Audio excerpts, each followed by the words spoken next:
Welcome all citizens of the Hive. Today I'm going to be unboxing the Genestealer Coats Combat Patrol Box. So, why am I doing this? Well, it's an awesome box. Why wouldn't I do this? I'm a 40k fan and I'm a Necromunda fan, a recent Necromunda fan. And yes, you can play Genestealer Coats in Necromunda. So what I'm hoping for in this box is to build the Goliath truck, have it so the hatches are removed from crew, and have it as a terrain piece because it just looks pretty damn cool.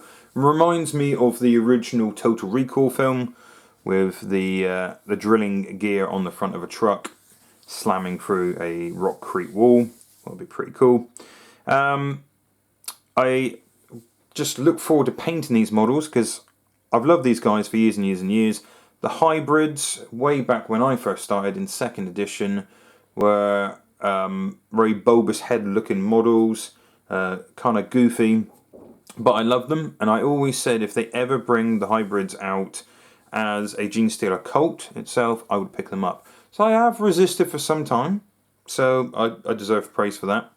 But what I'm hoping to do is turn like a 10-man unit into a gang for Necromunda, and I might keep the rest just for 40k in future, and I might turn a few into Hive scum, so regular civilians of the Underhive.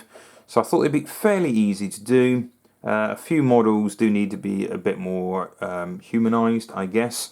I mean, these guys here are beyond turn into human looking abominations. So this is what we get in the box. So you can see a closer look. Yeah, these guys are never going to look very humanified. With these guys, it could easily, with a head swap, maybe even a hand swap here and there, because sometimes they'll have an additional arm, or their hands may look a little bit too long in the nail. But I just think these are wicked models anyway. So it's just a quick gas about what I'm going to do with these guys. Basically a in-depth look at the sprue.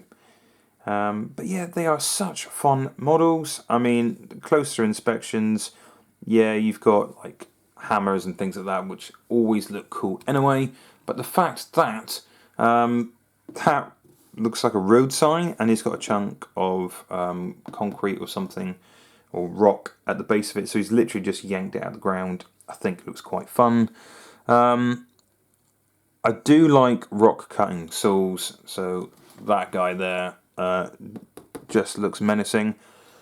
For my Goliaths, I do have a few Forgeborn which have rock cutters as well, so I might have this as my Necromunda second gang, because I've got my Goliaths next to me right now actually.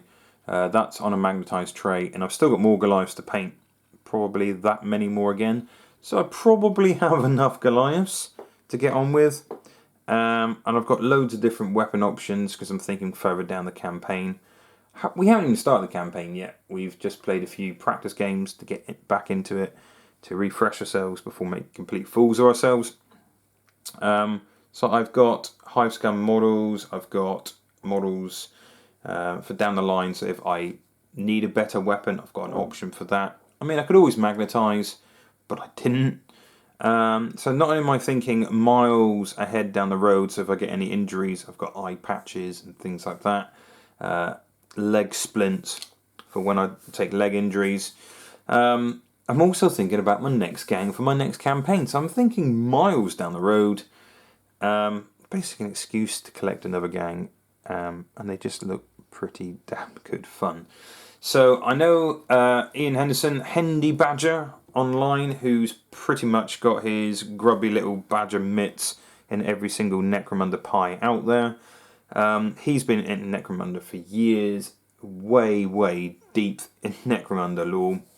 And he's my go-to guy locally if I ever go, what is this, what rules this, I can't find this, and he'll set me straight. Plus he's just a decent guy to talk to for hours. We generally don't get a gaming because we gas too much, but he's just just a brilliant guy to chat to about Necromunda and anything basically tabletop gaming. He's got some brilliant ideas. He is playing the Genestealer coats in our campaign, so it'd be nice to see what they can do. Plus, some of the weapons just look absolutely bonkers. So, yeah, you've seen the rock cut, so I know what that does, because I've got it in my Goliath gang. But that, I'm assuming, is some kind of mining laser, because these guys look like the miners with their pickaxes and their, I'm guessing, mining attire. But yeah, I like the heavy stub cannon, so heavy stub cannon up there. I'll pan out a little bit. So maybe I can get one of my Goliath models to hold one of them, because that looks quite Goliathy. Maybe a heavy bolter in the future. But yeah, these models just look absolutely wicked, so I can't wait. So yeah, the Goliath rock cutter is going to be a piece of terrain. But if I get dragged into the Ash Wastes, I do have a few vehicles that I can easily customise. I would love for Gork and Walker to be mashed in with Necromunda, and it may be possible because obviously we do have the Ash Waste now. I personally can't imagine orcs walking through the Underhive, but I could definitely see them roaming around on the wastes, on the flats. And I do have loads of old school vehicles, so a couple of rocket buggies and stuff like that from Necromunda way back when. So it'd be pretty cool to see this thing caning around the table as well. So enough ranting. I'm going to open the box now, off camera, because I'm going to make a hell of a noise probably, and knock over the camera, because that's my signature move. And we'll see what the sprues look like. So a big old fatty of a box, look at the depth of that, and we all know it's all about the girth. So some blank bases, as you can imagine, but I'll be replacing mine with Necromunda bases. So I suppose where we should start is the destructions. I'm relatively new with Genestealer cult. I've played against them once in 40k. Just amazed at the models, and I don't really know who anybody is, even though I do own a few characters just because they look wicked. Especially the 3-armed gun-slinging kid. Thought would be pretty cool. So the Goliath Rock Grinder is the one I'll be aiming for, purely because the dozer in the front I just think looks wicked. Of course, you can take the dozer off and turn it into a standard Goliath truck. Instructions look pretty straightforward, look pretty clear, as per always with GW. And it is a big old truck by the looks of it. I thought it'd be great to maybe make a garage in Necromunda as well. Nice little crane with an engine hoist and things like that. Purely because I'm a mechanic by trade, apparently, after 20 years of doing it as a job. Apparently I'm a mechanic and not just a grease monkey with crayons. And I would love to see a garage on my Necromunda board. So, this is the Magus. I do have the male version, but the female version does look pretty cool. With her baldy head. That looks quite alien with the ridges on the nose. The Aberrants are the abomination looking ones, which I just think are wicked models. Really looking forward to painting those guys up. Some nice purpley blends on the skin tones. And they're just beef, aren't they? Just like the two-handed hammers. The little pick hammers as well. Epic. So many different head swaps you could do. So you have got more Genestealer-y like heads. So the Cthulhu looking head would look perfect on that. And then we have the hybrids. These are the guys that have the additional limbs generally and definitely look more alien. There is no hiding the fact that they worship the true emperor, I would say, the 4-armed god. So these guys look like you can swap out a lot of the torsos and the heads and things like that, but I don't think I will. What I'll save it for is the more human looking crew. So these are the hybrids. So these guys are majority human. So you can see that all of their hair has dropped out. I'm not far behind, to be fair. And they all have 2 arms, 2 legs. But there's little telltale signs here and there that they're infected. But they look very similar to cross between Imperial Guard models and someone that may be working in the mines. Obviously, some models are less subtle than others, that they are infected and worshipping the wrong god, wrong emperor. But yeah, multi-part kits, some serious heavy weapons here.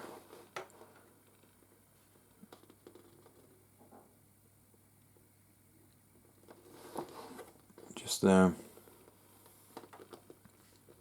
And they just look wicked. I will check out the rules in future.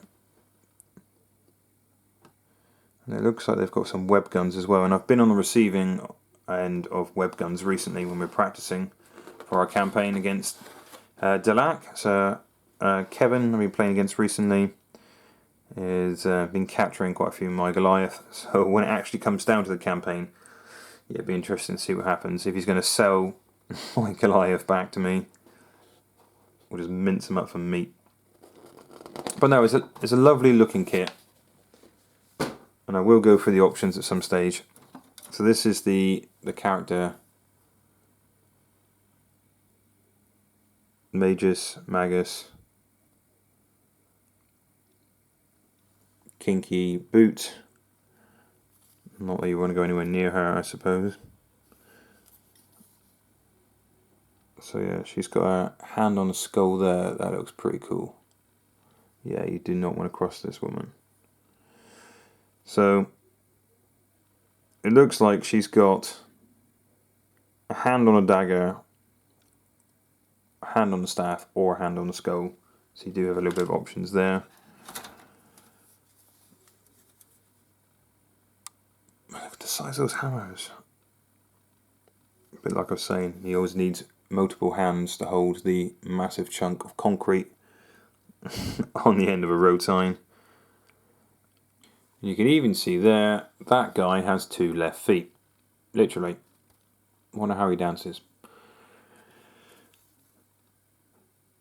Do like the more like alien tail. That'd be pretty cool to put on a model as well. It looks human from the front maybe as a nice conversion, and then like an alien tail from underneath, like a cloak or something. So some wasteland traveller, that'd be a great conversion. But these guys do look flippin' hench. Look how strong that guy looks. And he's crushing a human skull in his other arm as well. Do like the aberrants. So cool. They're ripped, son. Look at that. 6-pack. It's loosely based on my body. I have played Tyranids for years, so it'd be nice to have these guys alongside of them. Still got loads of metal Tyranids as well, so I'm not new into Tyranids. I do like my conversions. You should see my bits box for Tyranids. Should do a video on that alone. It goes on and on for days. Do like the check plate on the back of the Goliath truck. That is going to be awesome as a piece of terrain. So that's roughly how big it is, obviously minus the plough at the front. So it's quite a chunk really. I would say it's about on par with the shipping container that I have for my terrain. Loads and loads of different options. A few guys on the back holding on to the back of the truck. Some brilliant poses. I love the detail, like on the chest pieces there. With the ribs on the chest pieces of the suit. Kind of looks like the ones out of Dune. So they can reuse their sweat and it gets filtered. Some fantastic detail. Tiny little grenades in the back of the pouches. Like I said, some of the hands look a little bit too alien. But I think I've got a few a few Hive Scum different heads I could just swap out if I wanted them as Hive Scum. More civilian than mutated, because you can see those heads there. They're not just bold, like the back of the head is quite bulbous. Maybe he's just really brainy. Maybe he shouldn't be singled out and declared a mutant. But then with a tongue like that, yeah. There's no hiding it, buddy, I think. So yeah, you get lots and lots and lots of models in this kit. I was lucky enough to pick this up locally. I live in the southwest of England, in the Bodmin area. Nice little shop nearby called Sanctum Games. Really friendly guys in there. You get a lot of models for your money. It's not mega expensive. I can't remember what I've paid for it now. But you do get lots and lots of models and options in this box. I do like the little fuel cans, things like that these guys are carrying. Definitely look like mining crew that have been seriously infected. So these are the guys with the multi-arms. Some of these arms do look completely tyrannidy. That's blatantly a Diddy Crusher Claw. So he's like a little baby lobster. Yeah, the one weakness, butter. That's how you defeat a Tyrannid. I just think Move Planet is probably the best bet. They're not really the bad guys, they're just hungry, right? But like the little flaming pistols there, nice level of detail, plus the cult icon hanging off the back of the gun. There's loads of different weapon options I want to do. I really would like some auto pistols on my Goliaths. Rapid fire pistols are quite nice, but in the hands of a Goliath, they probably look like they're going to break them. So that's probably why they go with the stub cannon. A bit more bulky, but really looking forward to putting some of these guys together. They've even got some Genestealer skulls or hybrid skulls. I do like that. So they're going to be probably on my Space Marine bases at some stage. But yeah, you could go nearly full-blown Genestealer heads there.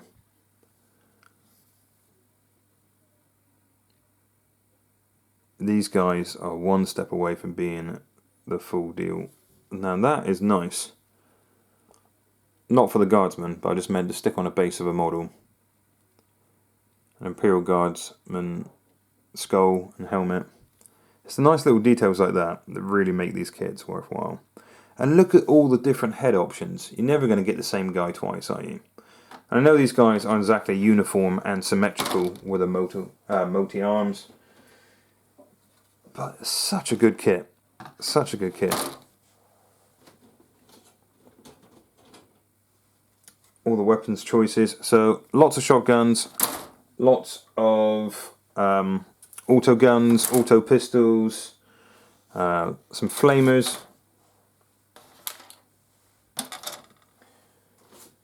Very good if you just wanted to convert the majority of the hybrids to more human standards and have them as miners in your underhive towns. And you can always sell the rest on eBay or sell them to some mates that have Genestealer coats. But they're just lovely models to paint. Like I said, the aberrants, the more brute looking monstrosities. I'm looking forward to blending some skin tones together with those guys. I've even looked at the back of the box there. That guy there, his head's splitting in two. So his head's like turning into two Genestealer heads. There's some great conversion opportunities. So obviously you get a big vehicle, you get a character, and you get 30 other models with lots and lots of different options. It's such a great kit. I think I paid something along the lines of about £80 for it, but don't hold me to that. It's a wicked kit. Like I said, if you want to make some miners for your Underhive town, it's a good call to pick this box up. And you can get a little bit of money back. Like I said, it's selling the remaining stuff on eBay. If you want to do that, and then with the remaining models, make some gang members and start Genestealer cults as a gang to play Necromunda, that's also a valid choice. It's just a nice box if you own Genestealer cult as well and you want to add to your force if you're playing full-blown 40k. I think it's really good as well. It's just a great kit. I think like the level of detail Games Workshop has done with the plastic sprues over the last few years is phenomenal. You know, you can see their tongue sticking out. You can see clearly like chains off the back of their necks, their collars, things like that. Very, very clear. Such a good kit. Yeah, I know it was kind of like I was trying to hold back for years picking these guys up, but I have been eyeing them up since the 90s, so I just can't wait to paint them up, put them on the table. I personally am going to use them as a second gang when my Goliath get inevitably wiped out, because I'm not playing OP in my Goliath. I'm not increasing their ballistic skill because I'm playing more thematic. I want them to be tough, so they're going to have probably more dermal hardening, making them toughness 5. Tough and stupid Goliath is more thematic, and I think thematic is fun for me to play. If I was going to go OP, Necromunda probably isn't the game for me. But let me know in the comments section below what you would do with this kit, what you have done with this kit if you already own it, because I'm really open to some ideas. I just like the look of the models. As soon as I open the kit, I think, where do I go to start with? Sometimes there's too many different options. I basically just think the massive weapons, like the mining lances, seismic cannons, rock cutters, things like that, just look biff. They just look cool. I don't even care if they got terrible rules. I just think it's funny. Presumably, because they have extra arms when firing these things, they will suffer the fact that they can't move and fire at the same time. Surely they should be able to do that. I will check the rules in future. But yeah, basically this video was just me waffling on about Genestealer Co. and how amazing these models looked. Hopefully it didn't bore you too much. Right, stay safe, you wonderful people, and I'll catch you in the next video.